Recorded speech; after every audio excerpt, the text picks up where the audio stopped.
Helen Hampton leads learning development and career management at Rent-A-Kill Terminix. Before that, she served as Vice President of Talent for Victoria's Secret & Company. Helen has built her expertise across General Motors, Volkswagen, Pulte Group, Delta Airlines, and nonprofit organizations, moving between industries and cultures that required her to recalibrate how she showed up every time. Well, Helen, first of all, I want to thank you for participating. I've been looking forward to the conversation. And I'd love to start a little before your career and just give me as kind of a little background on how you grew up. Well, thanks for having me, Ben. I'm really glad to be part of this. I think it's a really important topic. I grew up in Detroit, Michigan, and I grew up to two parents that were also from Detroit. Big families on both sides. I have three siblings, and I came up through the Detroit public schools, went to Michigan State University, and really started my career in automotive. And so I'm born and bred Midwestern Michigan, through and through. So That's a that's me true in a nutshell. Michigander starting off in Yes. auto. Yeah. Well, what, if anything, do you think from that time shaped that period helped shape how you show up as a leader today? I would say community is really important. When I grew up, while I lived in the middle of the city, we could just walk. We walked to school. We walked on our city blocks. I knew my neighbors. I knew my friends. I play, on the streets. After school, I'd walk to my grandmother's house, who lived again within a few blocks from the school. On Saturdays, my grandfather would pick from his garden and walk to our house and give us vegetables. Um, I could walk to the corner store and get like some gum or. So this is all formative, right, when I'm young. And I felt very comfortable and safe. And again, amongst people who were very much like me and we're kind of a probably middle class neighborhood, but it also was diverse in that there were other, backgrounds around as well. And so I felt cared for, I felt loved on, but not just by my parents, but by my community. I'm mindful to not take us off on tangents, but you kind of brought me back.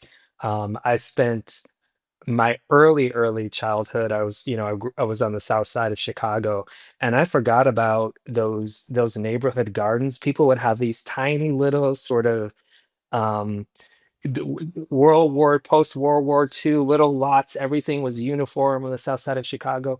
That people would have these tiny gardens and they grow their vegetables. And there definitely was that sense of community. You sort of had these surrogate parents that if you were doing good or you were doing bad, there was somebody to bring you in line, and there was a trustworthiness that I don't know, maybe it exists today. I don't see it where we all feel kind of in our own little places now. I see less of that. So I appreciate you touching upon that. So as you think about that period, were there individuals either within the family, the school, that stood out to you in terms of shaping you today? Yeah, if you fast forward a bit, I mean, I definitely had a lot of influences, when I was younger between my mother. She always carried herself in a very together, elegant way, smart lady. So she was probably my initial role model. My grandmothers in particular carried themselves. They stayed at home and took care of their kids and their families. And so they had a strong focus on making sure we were raised in the right way, in the church, that kind of stuff in their minds. But as I got older, I would say the person that shaped me the most outside of work is once I got married, my father-in-law, who was an associate pastor, and he spent a lot of time with me, especially after my dad passed away, and he just poured a lot into me as far as just mentoring and coaching. He was a servant leader. I mean, the best example of that, meaning he made himself available to anyone in need. He always, like, when I got off work, he would pull me aside because he would be at my house watching and taking care of my children so I could work.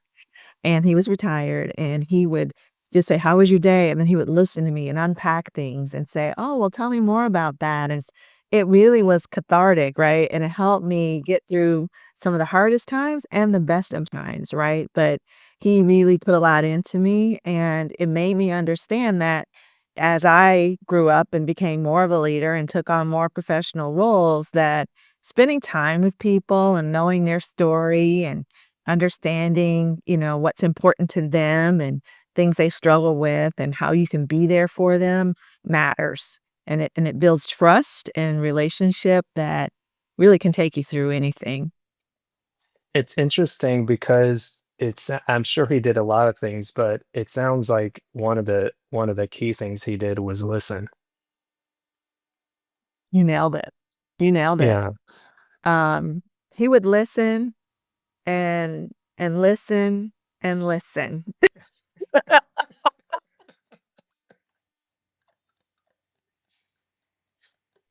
So I guess he kept me healthy during harder times within my career, I will say, and he did the same with my children, like, when they came home and had a friend that, might not have done them right or something happened weird, he would just sit and reflect with them, and yeah, so it was really healthy. Yeah, that's wonderful, and I also love that it was like, again, it's sort of that theme of where you find these surrogate parents and mentors from all different sorts in all different places in your life. So it's really salient that you mentioned that.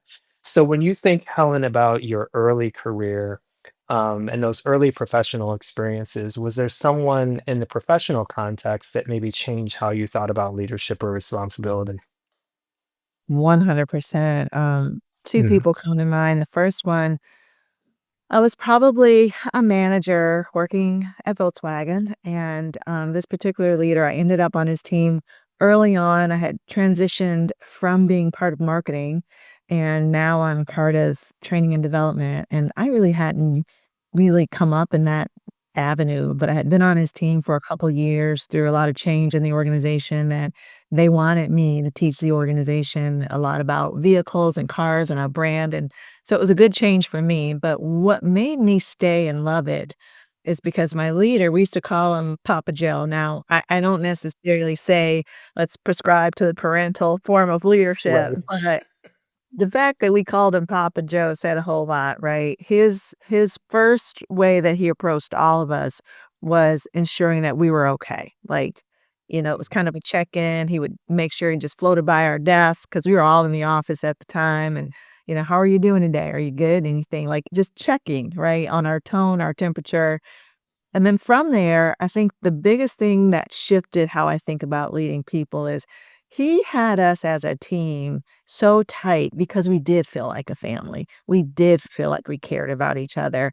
And when I got to an instrumental moment in my life where I had my last child, and I just felt like I needed to spend more time with him and I wanted to just take some time, work part-time versus full-time just for a little Hmm. while to spend more that nurturing time with my son. He was so about it until because we didn't have any rules around it. We didn't, have a policy. He fought the battle for me. He made the case on why I should be able to do it, why he was gonna be open to it. And not only did he do it, but he did it in a way that gave flexibility and trust in me. And when he Hmm. did that, it made me wanna just do 10 times more for him. And so I found myself while we had agreed to, "Okay, I'm gonna now for so many months work 20 hours a week," I was working at least 30 hours a week just because I didn't wanna let him down. I didn't want the Hmm. company to be let down because I felt like they believe in me and they're giving me this chance. And so what I walked away learning from him as a leader is what's again, when you care about people and when you show them that you care and you're willing to fight battles and, stand in front of the roadblocks and make things happen, that builds trust and it builds kind of this, again, connection and relationship, that went miles, and so it influenced how I treated my teams, how I showed up for people, because he showed me that there is a level of feeling like family that is important. It's I'm smiling because I think of myself as this very open-minded person, very critical of my own biases, but I'm so full of biases because you said you started off in the automotive industry, and I got this whole sense of what that was going to be like, this, sharp elbows, tough talking.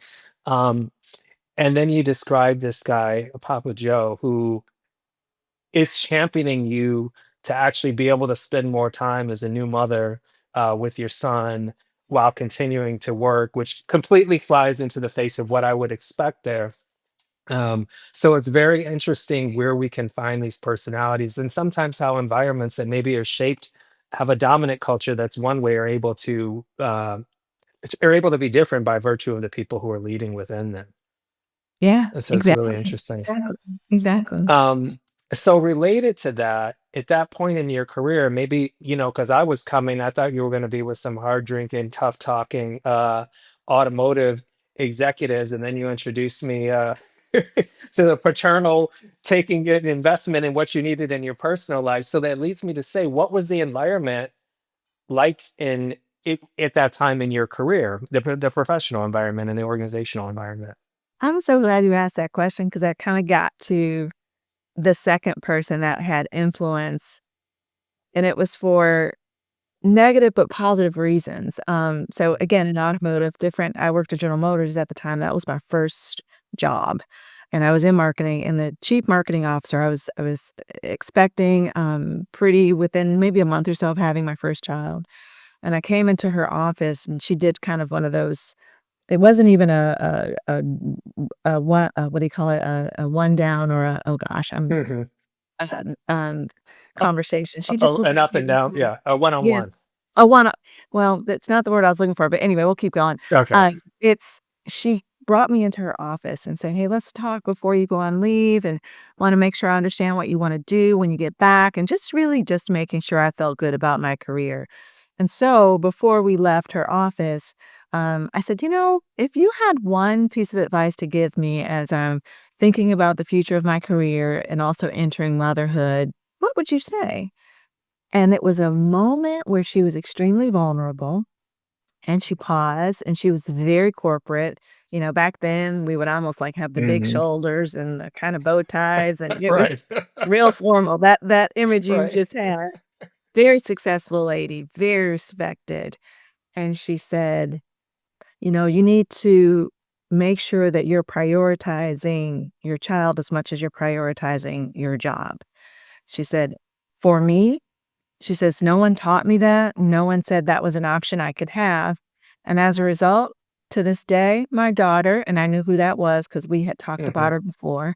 She says, "I don't really know her, and she doesn't really know me." She says, "And there are things I've missed.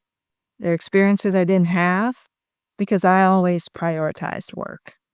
She goes, "The work will get done, and I know you'll make all that happen, but you need to also make sure you show up and make it happen as a mom."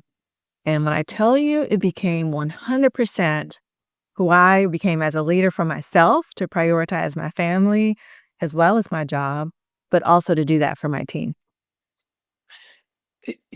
I'm sure you've had some challenging leaders too, but you've had some wonderful ones because we're peers, and I remember that time period. That was when the whole culture was saying, "You can do it all as a woman. You could be the CEO. You could be the," like, and there was really no honest recognition of you can't really do it all at 100. There has to be this balance, and and the balance may be different at different points in your life and your career, but it's a balance. There's only so much. And so to have a female executive at that particular period to show up in that way, in that vulnerability, is pretty it's pretty wonderful that that could take place. Yeah, it was. And I even tell that story to my daughters and they're, having their careers now. And I always say, just make sure when that time comes and you're ready to have a family that you've thought about those things. Don't take it lightly. So thanks for that question. Yeah. Yeah, you're welcome. So as you think about, because we've talked about earlier careers, some of those early career moments, are there particular traits or qualities that you've decided to carry forward till today? You talked a little bit about discussing kind of the balance and where your priorities are. Are there any others that you decided to carry forward? Yeah. So I had another leader, which we'll talk about him in a minute, Hmm. but head of HR, home building. He was my boss, and, he taught me so many things, like, to the point where I felt like at least weekly, I walked away with something new that I had to write down and reflect on, or, regularly, if he had, like, a big meeting, he would either allow me to come in the meeting with him, or before we went into a meeting and I was gonna be the person carrying the conversation or doing a presentation, he would say, "Okay, let's prepare for this meeting. What questions are you gonna ask? How are you gonna show up? Do you know, like, is someone in agreement with you and who's not in agreement with you?" So he was setting me up for success, but he was also, what I didn't realize in that moment, it wasn't until later, that I was learning all the time. He was teaching me HR, he was showing up for me as a leader and championing me, but he was also role modeling, like, these are the practices, this is the secret sauce of how it works. And so he was very much a mentor, and as time went on, he was my leader for many years, at least 7.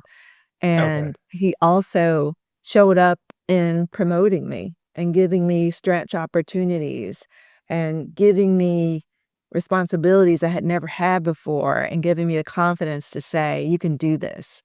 And so as a result, to your question, I have always baked into pushing people to try something different, to learn a new skill.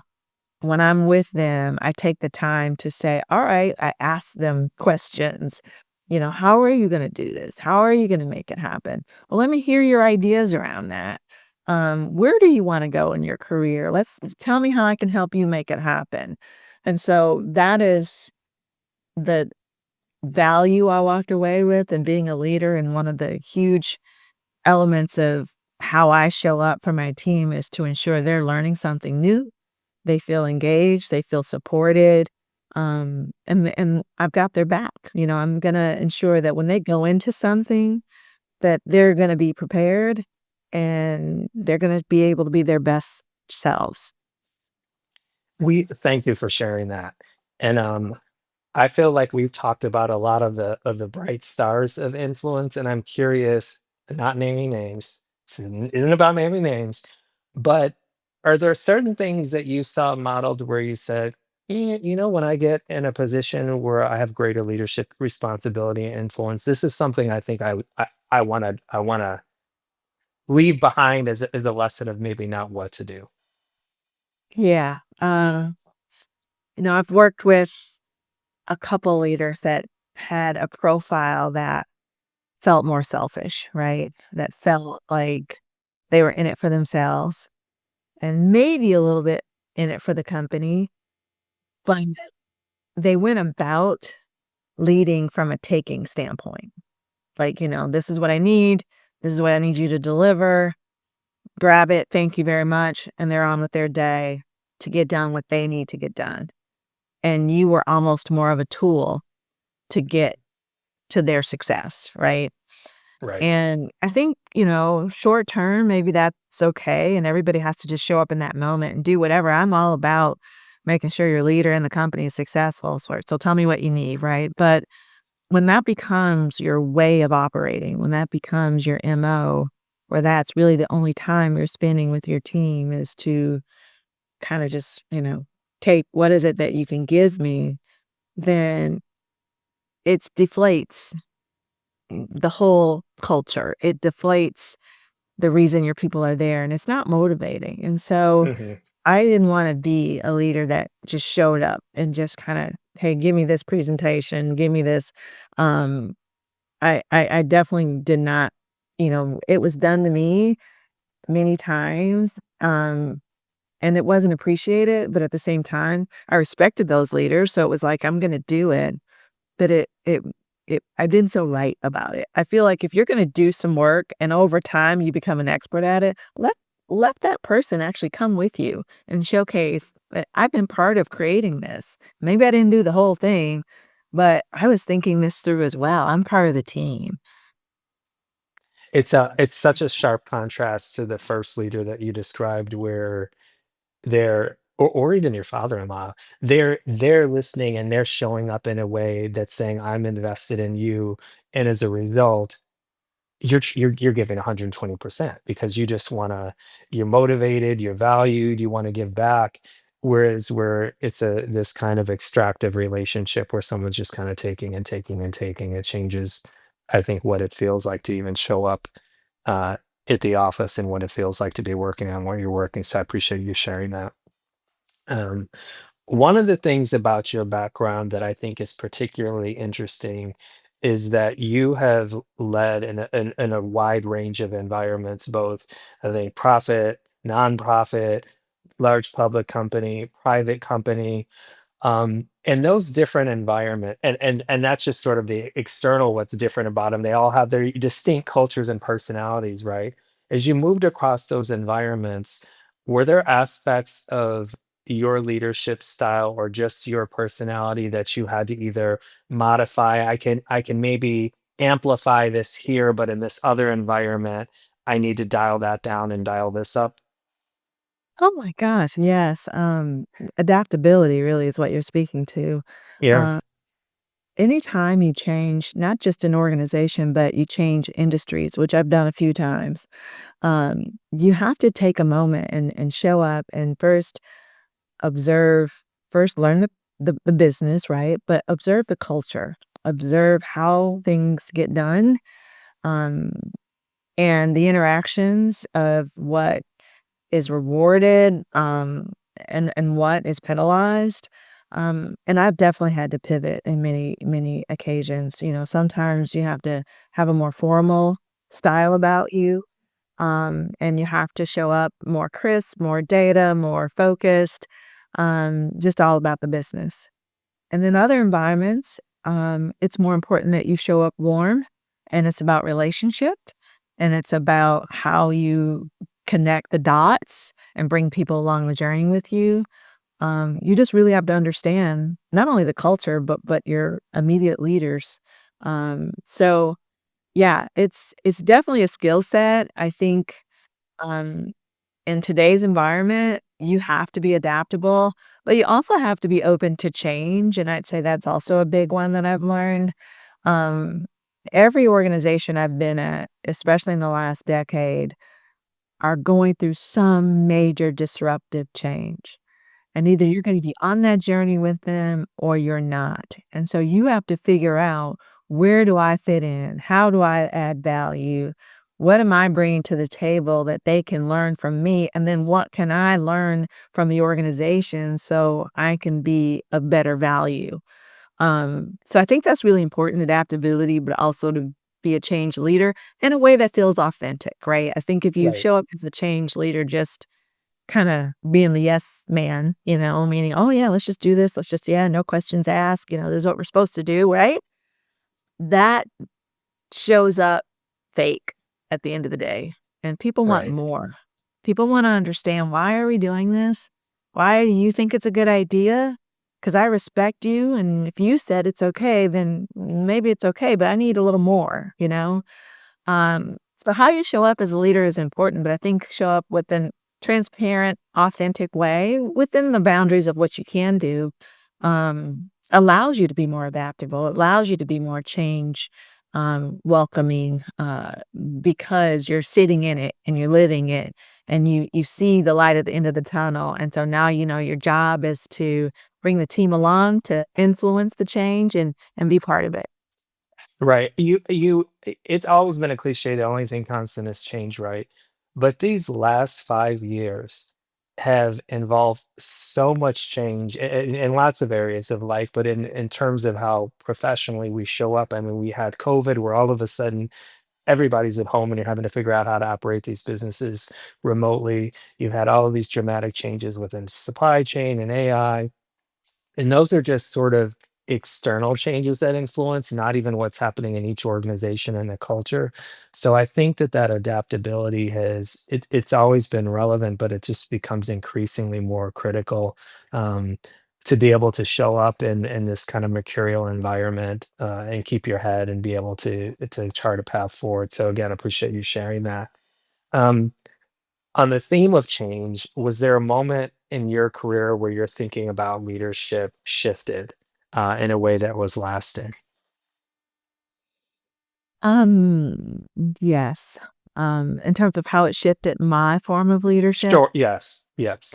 um, it's interesting because when I was the longest part of my career, with one company was with a national home builder and loved working for that company, that brand, loved being part of that team. And we went through a lot of hard times together. I mean, we went through the downfall of the real estate crisis back in 2007 and 8. Our company went through a whole lot of change with acquisitions and mergers and things like that. But one of the biggest changes we had was when we moved our headquarters from Michigan to Atlanta, which is how I got here. And at that time, everybody wasn't able to come on that move. It was a strategic shift for the organization, and some people just couldn't do that at the time. And so, in coming, being part of HR, it was our responsibility to help hire people to now be part of our organization in this new location.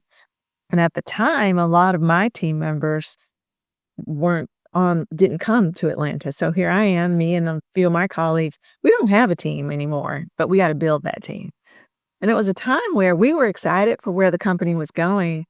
But at the same time, there's a lot of history that people, if they would have read in the news and the things we had gone through, it would have been like discouraging, like, wow, do I really want to join a cyclical business and go through all that?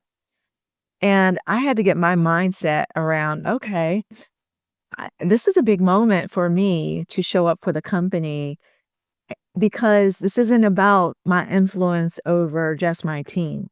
This is making sure that we get the right people on the bus at this critical moment so that we can move forward and not just survive, but thrive. And what is my role in doing that? And so, as we're interviewing and recruiting, and a lot of my role was to interview leaders and people we were making Hmm. decisions on to come, it was to interview them from a cultural standpoint to see, are they who we are? Do we have the same values? Um, and the influence that I had was tremendous. And I appreciated that the company trusted with me with it, but it also made me realize leadership isn't just about leading your team. It's about showing up at the end of the day for what's the vision for where we're going and being able to articulate how we're going to get there and why we need these certain people, these critical skills on the bus with us, right? And to truly take that story and personalize it for myself so that as I'm talking to people, they can hear it, they can believe it, they can feel it, and then they're going to want to be part of it and join. And so if I wouldn't have really done that homework for myself on why am I still Hmm. here? Why do I still love it?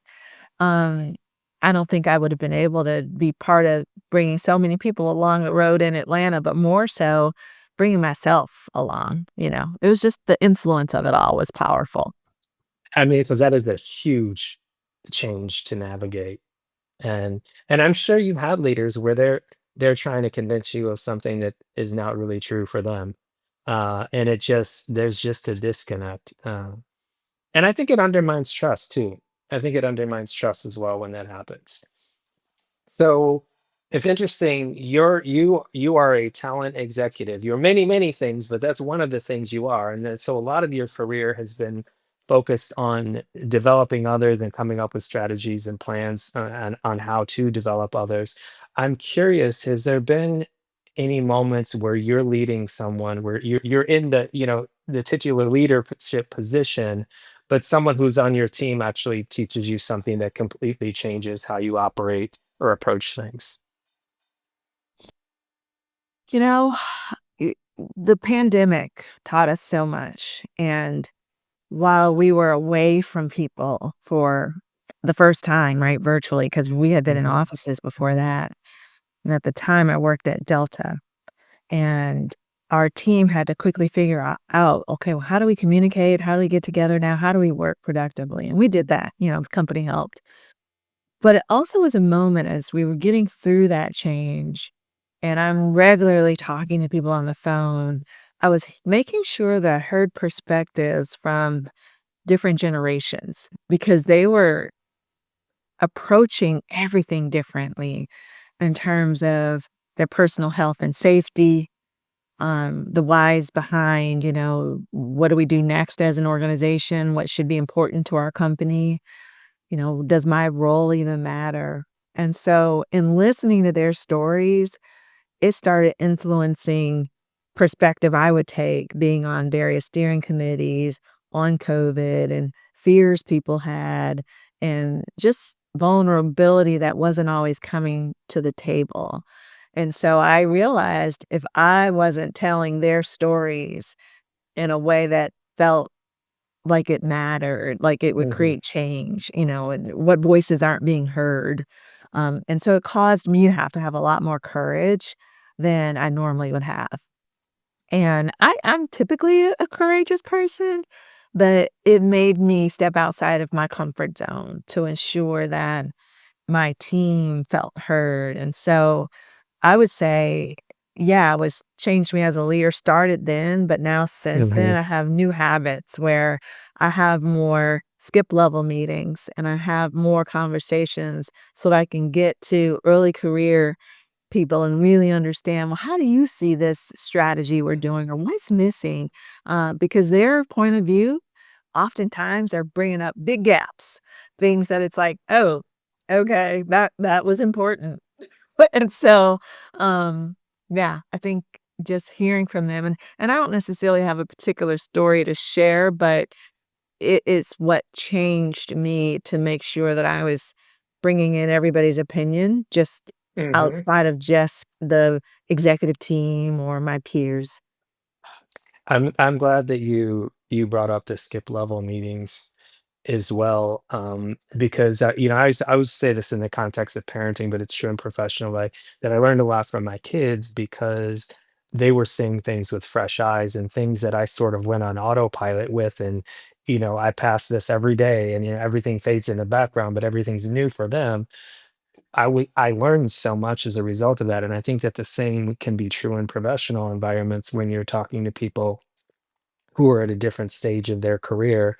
They're able to see the organization, they're able to see maybe the industry, the opportunities and the challenges in a way that can be missed if you have 20 years in that environment.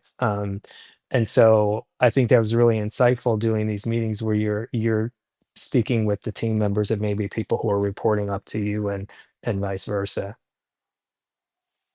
Yeah.